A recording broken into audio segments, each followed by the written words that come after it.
예, 우리는요, 이 오감을 통해서요, 세상에 있는 많은 정보들을 받아들이고 있습니다. 눈으로 보고요, 귀로 듣고요, 또한 맛을 보고요, 느끼면서 그렇게 반응을 하게 되죠. 들어온 정보에 의해서 우리는 반응하게 됩니다. 만약에요, 여러분, 이 청각에 문제가 생긴다면 듣는 일이 좀 어려워지고요, 잘 듣지 못하면 온전하게 반응하기가 힘든 부분이 있겠죠. 그런데 이것은 비단 우리가 우리의 눈에 보이고 반응하고 하는 것을 넘어서서 이 신앙적인 부분에서도 이러한 감각, 느끼는 것이 중요하다는 거죠. 믿음의 사람, 은혜의 사람은요, 어떤 사람이냐? 감각이 발달한 사람입니다. 청각에 문제가 있는 사람이 듣기 어려운 것처럼요, 믿음에서 멀어지고요, 은혜에서 멀어진 사람은 감각이 떨어집니다. 특히 무슨 감각이 떨어지는 줄 아세요? 감사할 수 있는 감각의 능력이 떨어진다고 그래요.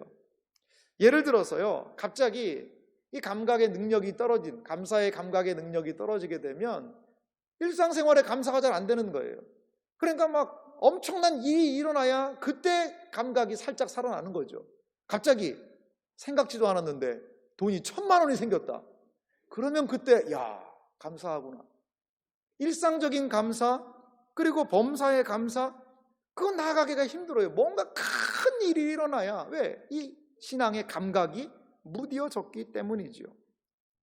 여러분, 감사의 감각이 마비되면 우리는 감사할 수 없다는 것이죠. 신자는요, 감사의 감각을 되찾아야 돼요. 있어서 감사, 채워져서 감사, 잘 돼서 감사가 아니라 일생을 감사하고 감사로 나아갈 수 있도록 하기 위해서는 우리 가운데 있는 은혜가 회복되고 감사의 감각들이 되살아나야 한다라는 것이죠. 추수감사주일입니다. 추수감사주일에 우리가 기억할 것은 무엇일까요? 그냥 이 절기를 하나에 지나가면서 단편적인 감사, 추수감사주일은 한 해를 돌아보며 그냥 감사하는 주일이야가 아니라는 거예요. 감사라는 주제는요, 단순하지가 않습니다. 감사는요, 우리의 삶을 다루는 가장 중요한 핵심 주제라는 것이지요. 감사는 하나님과의 관계를 표현하는 신자의 정체성과도 연결이 된 부분이라는 것이지요. 어떻게 우리의 삶이 감사가 넘치는 삶이 될 수 있을까요? 없어도 감사할 수 있고 안 돼도 감사할 수 있고 일평생을 어떻게 감사로 반응해 나아갈 수 있을까요?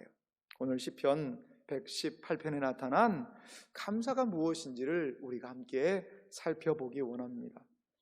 오늘 우리가 읽었던 본문 시편 118편은요, 종교개혁자, 우리가 친숙한 말틴 루터라는 분 계시지 않습니까? 그분이 너무나도 사랑한 시편이라고 그래요.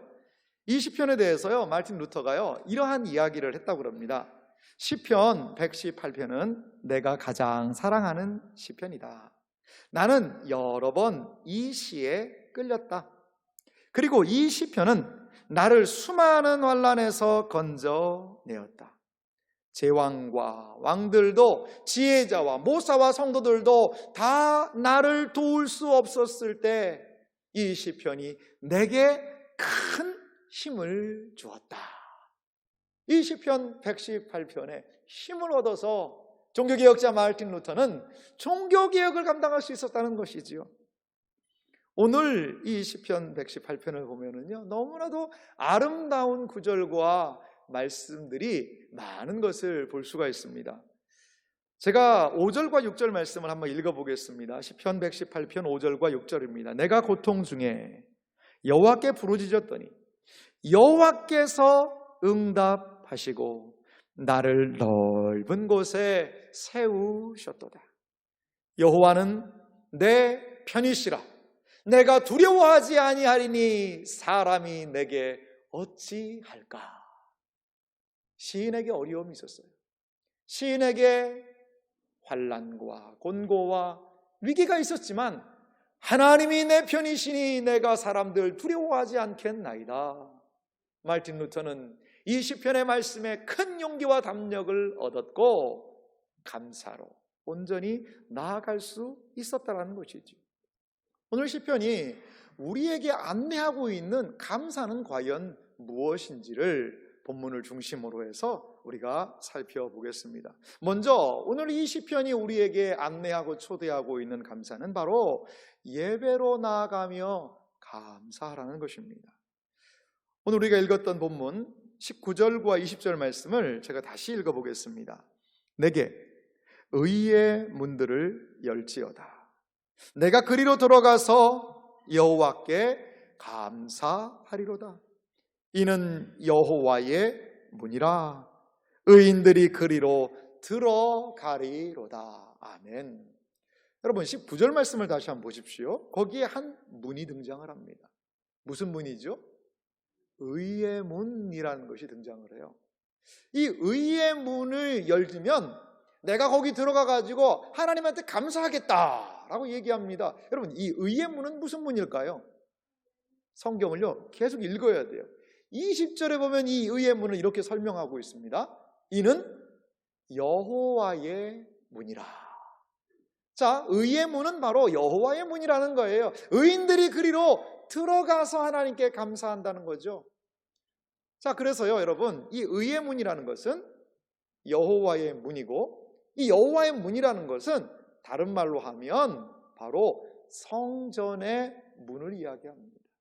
의의 문은 여호와의 문이요 성전의 문이라는 거죠. 여러분 성전의 문을 열고 들어가서 성막의 그 마당의 뜰의 문을 열고 들어가서 하는 행동은 무엇일까요? 하나님에 대한 예배라는 거지요. 열린 문을 통하여 그 안으로 들어가서 하나님께 예배한다는 것이죠. 이 예배자가 보여야 되는 가장 중요한 태도, 그것은 무엇일까요? 그 문에 들어가서 여호와께 감사하라, 감사하라라는 예배자의 태도를 이야기합니다. 시편 50편도요 예배 구약에서는 제사였지요. 이 제사를 어떻게 드려야 하는가에 대한 태도를 시편 50편 14절은 이렇게 얘기합니다. 감사로 하나님께 제사 드리며 지존하신 이에게 내 서원을 갚으며. 하나님께 제사 예배를 드립니다. 하나님께 제사와 예배를 드릴 때는 어떻게 하라는 거예요? 감사로 제사를 드리라는 겁니다. 23절에도 이어서 이렇게 얘기를 합니다. 감사로 제사를 드리는 자가 나를 영화롭게 하나니 그의 행위를 옳게 하는 자에게 내가 하나님의 구원을 보이리라. 제사, 예배는 어떻게 나아가야 되는 것일까요? 감사로 나아가야 합니다. 물론 구약의 제사들을 보면은요, 이 속죄 제사라는 것도 있고요, 속건제, 번제 이러한 제사들이 있어요. 그거는 죄 용서를 위해서 하는 거죠. 하지만요, 제사의 가장 기본적인 태도는 무엇이냐? 바로 감사입니다. 하나님께 감사를 가장 베이스에 깔고 그 다음에 하나님께 제사를 드리러 나아간다는 거죠. 그래서 우리는요, 이 예배, 제사가요 1년에 한 과정을 잇는 것 같아요. 예배가 무엇입니까? 감사죠. 이 감사는요 하나님께 온전히 경배하게 하고요, 하나님을 찬양하게 하고요, 궁극적으로 하나님께 영광을 돌리게 한다는 겁니다. 구약의 제사가 감사로부터 출발하는 것이라면 신약을 살아가는 우리도 이 예배가, 예배의 정신은 동일하다는 것을 알 수가 있어요. 하나님의 은혜가 감사하여 우리는 예배로 나옵니다. 예배는 신자가 하나님 앞에 나타내는 감사의 절정이 바로 우리가 드리는 이 예배라는 것이지요. 예배의 경배를 통해 하나님께 돌려야 하는 합당한 감사로, 찬양으로, 영광으로 돌려드리는 예배자가 되시기를 주님의 이름으로 소망합니다. 여러분, 왜 예배를 통해서요 감사로 나아가게 되는 것일까요? 왜 예배가 하나님께 감사와 이렇게 긴밀하게 연결이 된 것일까요? 예배는요 하나님을 경배하는 시간이에요.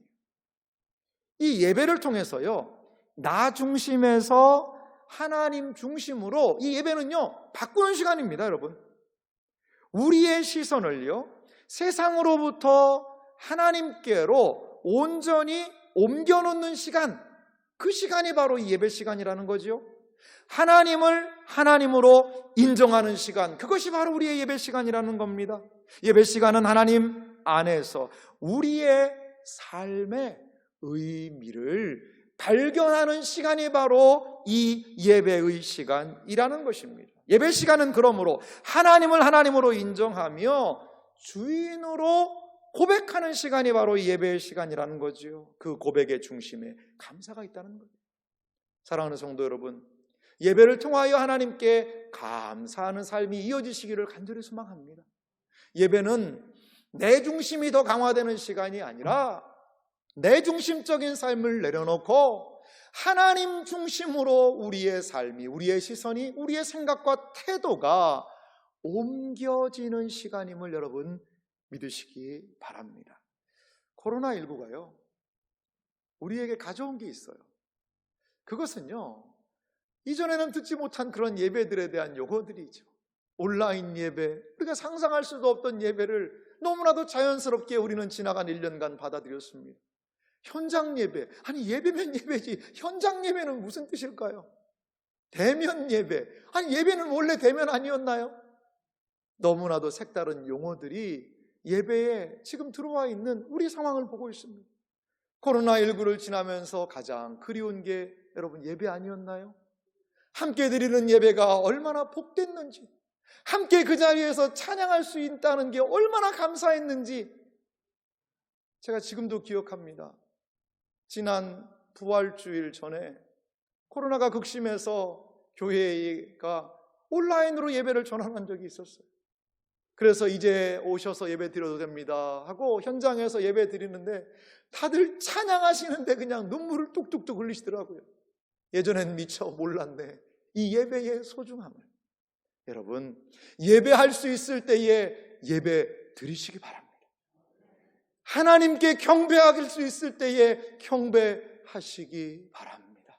우리가 이렇게 모여 예배할 수 있다는 것, 이것만으로도 우리에게는 너무나도 큰 감사이구나, 그것을 경험하며 예배의 감사와 감격으로 나아가는 은혜가 있으시기를 주님의 이름으로 소망합니다. 두 번째, 이 시인이 우리에게 인도하고 초대하는 감사는요, 응답하시고 구원하심에 대해서 감사하라고 우리를 초대하고 있어요. 시인은 21절에 이렇게 얘기합니다. 주께서 내게 응답하시고 나의 구원이 되셨으니 내가 주께 감사하리이다. 이 시인이 무엇을 감사하고 있습니까? 하나님께서 나에게 응답하시고 나의 구원이 되셨습니다. 그것을 이 시인은 지금 감사하고 있습니다.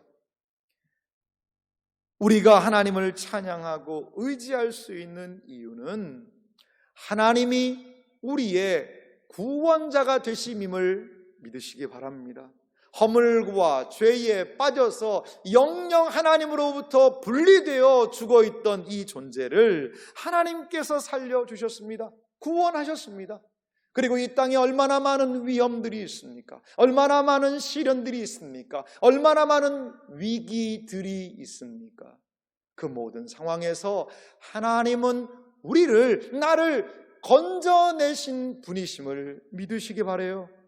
이것이 바로 하나님의 구원하심에 대한 노래입니다. 시편 기자는 이제 좀 구체적으로 하나님이 어떻게 자신을 구원자가 되셨는지를 소개를 해요.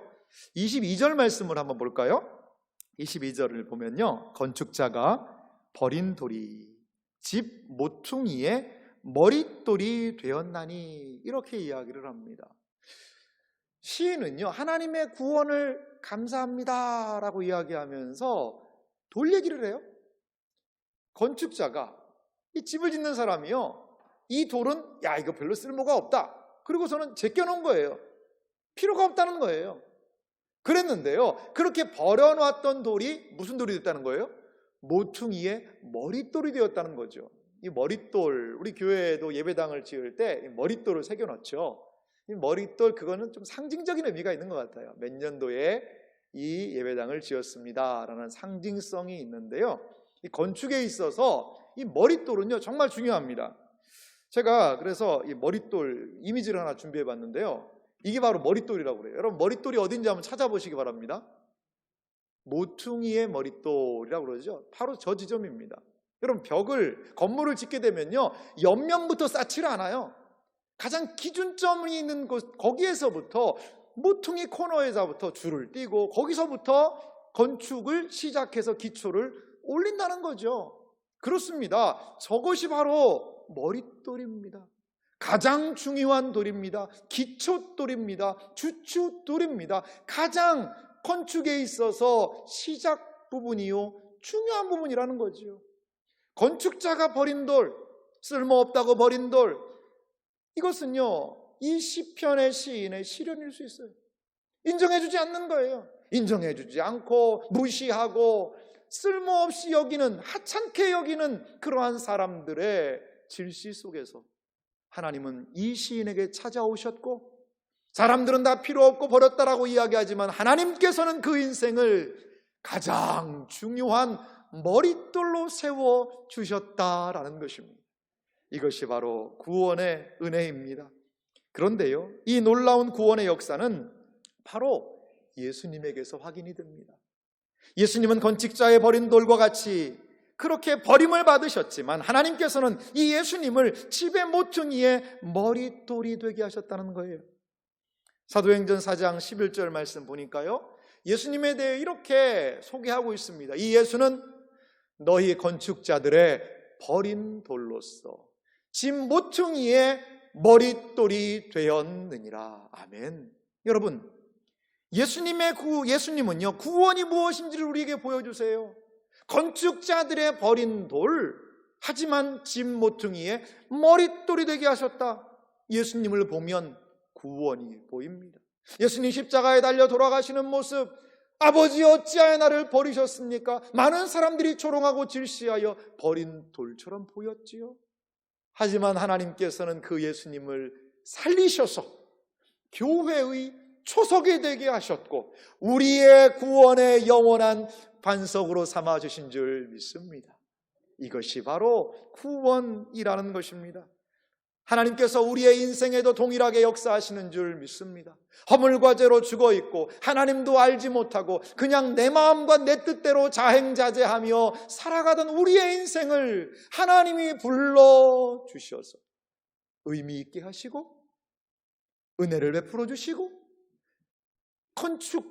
건물의 가장 중요한 머릿돌이 되게 하여 주셔서 우리의 의미를 하나님 안에서 온전하게 세워주신 사건, 이것이 바로 구원인 줄 믿습니다. 이 얼마나 놀라운 일인가요? 그런데 이 구원의 역사는요, 오직 하나님께서 하셨다는 거예요. 23절 말씀을 우리가 한 목소리로 좀 고백해 볼까요? 같이 읽겠습니다. 이는 여호와께서 행하신 것이요 우리의 눈에 기이한 바로다. 아멘. 시편의 기자는 고백합니다. 이는, 이 놀라운 구원은, 버린 돌로 머릿돌을 삼으신 것은 여호와께서 행하신 것이라. 할렐루야. 그렇습니다. 지나간 우리의 시간들, 여호와께서 행하신 일들이 얼마나 우리의 인생에 많았는지요. 우리의 눈에 기이한 바로다. 놀랍다는 것입니다. 사랑하는 성도 여러분, 우리에게 임한 구원을 묵상해 보시기 바랍니다. 우리에게 임한 하나님의 은혜를 묵상해 보시기 바랍니다.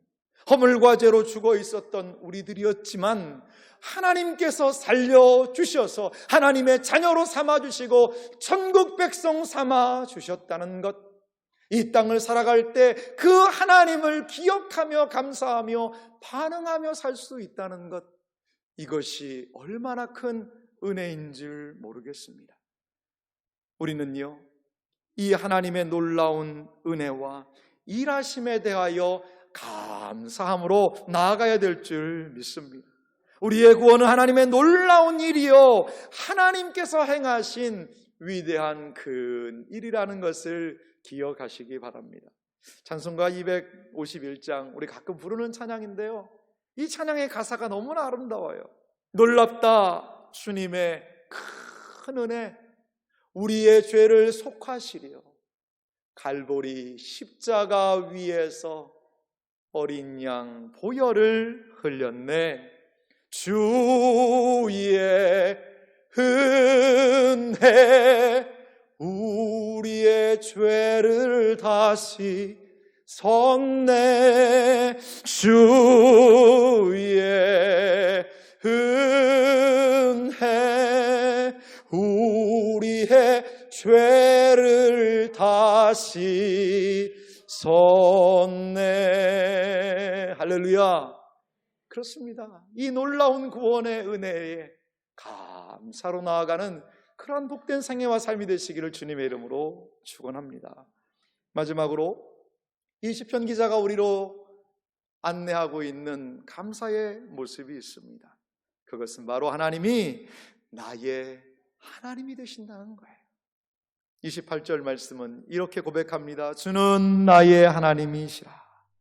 내가 주께 감사하리이다. 주는 나의 하나님이시라. 내가 주를 높이리이다. 시인은요, 무엇에 감사하고 있습니까? 나의 하나님이 되신 거에 대하여 감사하고 있다는 거죠. 문을 열고 들어가서 하나님께 예배하며 예배의 대상이 되시는 주님께 그분은 감사했어요. 또한 나를 구원해 주시고 나를 건져 주시고 나를 영원으로 이끌고 인도하시는 그 하나님의 구원에 대하여 구원자 주님을 감사했어요.